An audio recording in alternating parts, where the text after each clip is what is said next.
संभल जा रहे थे, हमारी पार्टी की डेलीगेशन जा रही है और हम कोशिश कर रहे थे कि हम वहाँ पहुँच सके। जो वहाँ पर घटना हुई है, जो हिंसा हुई है वहाँ प्रशासन द्वारा। राहुल गांधी संभल जाने वाले थे, टल गया है, अब कब जाएंगे? जाएंगे, ज़रूर जाएंगे और आपको समय और तिथि जो है वो बता दी जाएगी। मेरा ख्याल है आज शाम तक या कल सुबह तक। सुनेंगे दोस्तों इकरा हसन को संभल जाने से क्यों रोका और राहुल गांधी कब जाएंगे संभल। उससे पहले बता दो दोस्तों, इकरा हसन कहती हैं संभल में पीड़ितों का दर्द बांटने जा रही कैराना सांसद इकरा हसन जी को हापुड़ के पिलखुआ टोल टैक्स पर पुलिस द्वारा रोका गया। चलिए पहले सुनते हैं दोनों वीडियो को। तो आपसे गुजारिश है वीडियो को लाइक कीजिए और चैनल को जरूर सब्सक्राइब कीजिए। संभल जा रहे थे, हमारी पार्टी की डेलीगेशन जा रही है और हम कोशिश कर रहे थे कि हम वहाँ पहुँच सके। जो वहाँ पर घटना हुई है, जो हिंसा हुई है वहाँ प्रशासन द्वारा, उसका सही जायजा लेके कौन अधिकारी इन्वॉल्व थे, कौन कौन लोग इस मामले में, इस घटना को किन लोगों ने अंजाम दिया, उसकी जानकारी लेकर हम अपने राष्ट्रीय अध्यक्ष जी को सौंपने वाले थे और उस पर कार्रवाई भी करने की मांग करते।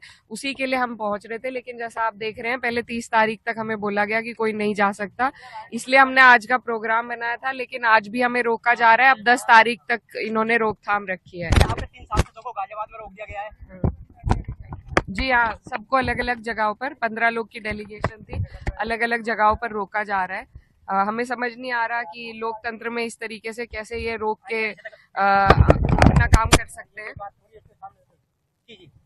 तो आपके जो लखनऊ में नेताओं को नजरबंद कर दिया गया है, हाउस अरेस्ट कर दिया गया है। हाँ जी, सबको अलग अलग जगहों पे, 15 लोगों का डेलीगेशन था, इसलिए सबको अलग अलग जगह पर रोका गया है। तो आगे की क्या रणनीति रहेगी आपकी? आगे देखिए, जैसे ही हमें बंदिश खुलेगी हम वहाँ पर पहुंचेंगे जरूर और सबसे पहले जायजा लेकर। और वैसे भी हमें फोन के माध्यम से भी लोगों से संपर्क हो रहा है, तो जानकारी तो है, लेकिन हम वहाँ पर पहुंचकर अपने लोगों की हिम्मत बढ़ाना चाहते थे। और जो कार्रवाई है उसकी मांग हम लगातार कर रहे हैं। संसद चलने नहीं दी जा रही है, लेकिन जैसे ही संसद में मौका मिलेगा, सबसे पहले हम, जब तक संभल के मुद्दे पर बात ना हो, हम चैन से नहीं बैठेंगे। सरकार ने इसमें जांच कमेटी गठित करी है। जी हाँ, और हमारी यही मांग है कि इसमें जांच कमेटी में जो अधिकारी हैं, जिनकी लापरवाही की वजह से 5 लोगों की जान गई है, जिन्होंने हत्या करी है, उन पर भी सख्त से सख्त कार्रवाई हो। बिल्कुल, देखिए ताज़ा अपडेट यह है कि राहुल गांधी का संभल दौरा फिलहाल टल गया है। पहले कार्यक्रम बन रहा था कि आज ही राहुल संभल के लिए कूच करें। उत्तर प्रदेश के तमाम जो कांग्रेस के सांसद हैं उन सबको 10 जनपद बुला भी लिया गया था, लेकिन अब कुछ कार्यक्रम में बदलाव हुआ है अंदर खाने, और आज तो नहीं जा रहे, ये तय है। क्या कल जाएंगे, ये एक सवाल है। मेरे साथ इमरान प्रतापगढ़ी है, कांग्रेस पार्टी के राज्यसभा सांसद। राहुल गांधी संभल जाने वाले थे, टल गया है, अब कब जाएंगे? जाएंगे, ज़रूर जाएंगे और आपको समय और तिथि जो है वो बता दी जाएगी। मेरा ख्याल है आज शाम तक या कल सुबह तक। इमरान भाई, जो संभल में जो कुछ भी हमने देखा, और अब जिस तरीके की थ्योरी आ रही है कि जो लोग मरे वो पुलिस की गोलियों से नहीं मरे, तुर्क बनाम पठान की थ्योरी दी जा रही है, इन तमाम पहलुओं पर आप क्या बोलना चाहेंगे? देखिए, प्रशासन के हाथ में सब कुछ है ना। आप चाहे तो थियरी देश को सुना दीजिए, उन परिवारों में रोती बिलखती माओं से पूछिए ना जो बता रही हैं कि पुलिस की गोली से मरे। आप जो मस्जिद कमेटी के सदर हैं, जो एडवोकेट हैं, उनका प्रेस कॉन्फ्रेंस सुनिए, जो बता रहे हैं कि हमारे सामने पुलिस गोली चला रही थी। अच्छा, लोग झूठ बोल सकते हैं, विजुअल थोड़ी झूठ बोल सकता है ना। विजुअल में सीधे सीधे पुलिस गोली चलाती हुई दिख रही है। आप लोगों को मार दीजिए, उसके बाद नई थियरी ला दीजिए, ये कह दीजिए कि इनकी गोली से मरे, उनकी गोली से मरे। ये तो कहानियां तो प्रशासन सब हाथ में है ना, तो आप जो जो कहानी चाहिए वो गढ़ दीजिए। ये 2 गुटों के वर्चस्व की बात कही जा रही है। सांसद बनाम विधायक दोनों समाजवादी पार्टी के, उनके गुटों के बीच का विवाद बताया जा रहा है। तुर्क बनाम पठान के टकराव को इसका नाम दिया जा रहा है। हम ही को कातिल कहेगी दुनिया, हमारा ही कत्लेआम होगा। आप सब लोगों ने मुलाकात भी की इस मसले पर, संभल मामले पर राहुल गांधी से। उनकी क्या संवेदनाएं हैं, वो उनकी क्या प्रतिक्रिया है, उन्होंने क्या कहा? नहीं, वो पीड़ितों के साथ हैं और जिस तरह से लोगों को मारा गया है और मारने के बाद सरकार की तरफ से संवेदना का एक शब्द नहीं है, ये सीधे सीधे संविधान को ताक पर रखने वाली बात है।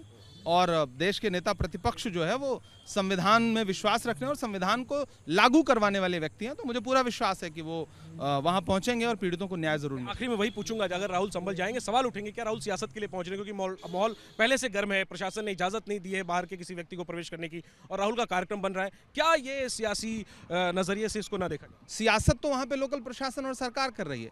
एक दिन सर्वे हो गया, मैं देश को बताना चाहता हूं कि पहले दिन सर्वे हो गया, कोई बवाल नहीं हुआ। आपने लोकल जो कमेटी थी, लोकल जो लोग थे, उनको विश्वास में लिया, कोई बवाल नहीं हुआ। एक दिन अगली सुबह आप कुंदरकी का चुनाव जीतते हैं, भाजपा जश्न मना रही थी कि मुसलमानों ने झोला भर के वोट दिया, और अगले दिन आप तोहफे में 5 लाशें देते हैं। आप अगले दिन सुबह सुबह पहुंच जाते हैं और उसके बाद नारे लगाते हुए, जो नारे लगाते हुए भीड़ आई थी, उसके ऊपर कौन सी कार्रवाई हुई अब तक? संविधान तो सबके लिए बराबर है ना, कानून प्रशासन तो सबके लिए बराबर है। और बाद में आप कह दीजिए कि नहीं, गोली तो किसी और ने चलाई, वर्चस्व की लड़ाई है। वहां वर्चस्व की लड़ाई कहां से आ गई? कौन सा वर्चस्व है? ये तो प्रशासन अपना वर्चस्व दिखा रहा है जनता पर। क्या कार्रवाई, किस तरह की कार्रवाई आप लोग चाहते हैं? जो लोग मारे गए, हत्या का मुकदमा दर्ज होना चाहिए, जांच होनी चाहिए, किसी न्यायिक आयोग बनना चाहिए और एक सिटिंग जज की अध्यक्षता में जांच होनी चाहिए और जो दोषी पुलिसकर्मी हैं उनके खिलाफ मुकदमा दर्ज होना चाहिए। तो सुना दोस्तों, वीडियो सुनने के बाद आप अपनी राय में क्या कहना चाहते हैं वो नीचे कमेंट बॉक्स में जरूर बताएं। आइए दोस्तों, बेहस्ती ज़बर किताब से मुसलमानों का आयब छुपाना सुनते हैं। फरमाया रसूलुल्लाह सल्लल्लाहु अलैहि वसल्लम ने, जो शख्स अपने मुसलमान भाई का आयब छुपाए, अल्लाह ताला क़यामत के दिन उसके आयब छुपाएंगे, और जो शख्स मुसलमान का आयब खोल दे, अल्लाह ताला उसका आयब खोल देंगे, यहाँ तक कि कभी उसको घर में बैठने फजीहत और रुसवाई कर देते हैं। किसी की जिल्लत या नुकसान पर खुश होना। फरमाया रसूलुल्लाह सल्लल्लाहु अलैहि वसल्लम ने, अपने भाई मुसलमान की मुसीबत पर खुशी जाहिर मत करो, अल्लाह ताला इस पर रहम करेंगे और तुमको इसमें फंसा देंगे। किसी को किसी गुनाह पर ताना देना। फरमाया रसूलुल्लाह सल्लल्लाहु अलैहि वसल्लम ने, जो शख्स अपने मुसलमान भाई को किसी गुनाह पर आर दिलाए तो जब तक ये आर दिलाने वाला इस गुनाह को न कर लेगा, इस वक्त तक न मरेगा। यानी जिस गुनाह से इसने तौबा कर ली, फिर उसको याद दिला कर शर्मिंदा करना बुरी बात है, और अगर तौबा ना की हो तो नसीहत के तौर पर कहना तो दुरुस्त है, लेकिन अपने आप को पाक समझकर या उसको रुसवा करने के वास्ते कहना भी फिर भी बुरा है। झूठे छोटे छोटे गुनाह कर बैठना। फरमाया रसूलुल्लाह सल्लल्लाहु अलैहि वसल्लम ने, आयशा, छोटे गुनाहों से भी अपने को बहुत बचाइयो, क्योंकि अल्लाह ताला की तरफ से इनका मुआखज़ा करने वाला भी मौजूद है। फ़ायदा, यानी फ़रिश्ता उनको भी लिखता है, फिर क़यामत में हिसाब होगा और अजाब का डर है। माँ बाप का खुश रखना। फरमाया रसूलुल्लाह सल्लल्लाहु अलैहि वसल्लम ने कि अल्लाह ताला की खुशी माँ बाप की खुशी में है और अल्लाह ताला की नाराज़गी माँ बाप की नाराज़गी में है। रिश्तेदारों से बदसलूकी करना। फरमाया रसूलुल्लाह सल्लल्लाहु अलैहि वसल्लम ने, हर जुमा की रात में तमाम आदमियों के अमल और इबादत दरगाह इलाही में पेश होते हैं। जो शख्स रिश्तेदारों से बदसलूकी करे, इसका अमल कबूल नहीं होता। बेबाप के बच्चों की परवरिश करना। फरमाया रसूलुल्लाह सल्लल्लाहु अलैहि वसल्लम ने कि मैं और जो शख्स यतीम का खर्च अपने ज़िम्मा रखे, बेहिश्त में इस तरह पास पास रहेंगे, और शहादत की उंगली और बीच की उंगली के इशारे करके बतलाया और दोनों में थोड़ा फासला रहने दिया।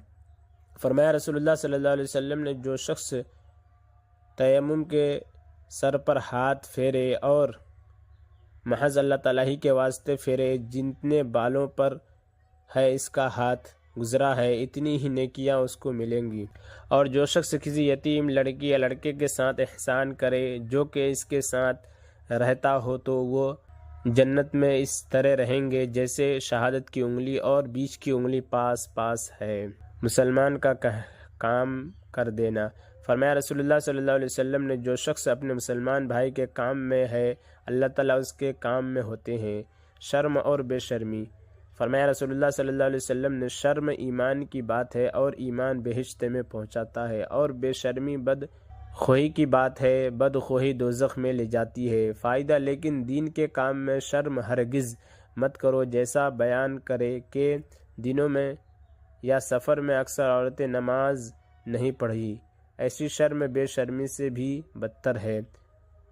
खुश खल्क़ी और बद खल्क़ी। फरमाया रसूलुल्लाह सल्लल्लाहु अलैहि वसल्लम ने कि जो खुश खल्क़ी गुनाहों को इस तरह पिघला देती है जिस तरह पानी नमक को पत्थर को पिघला देता है, और बद खल्क़ी इबादत को इस तरह ख़राब कर देती है जिस तरह सरका शहीद को ख़राब कर देता है।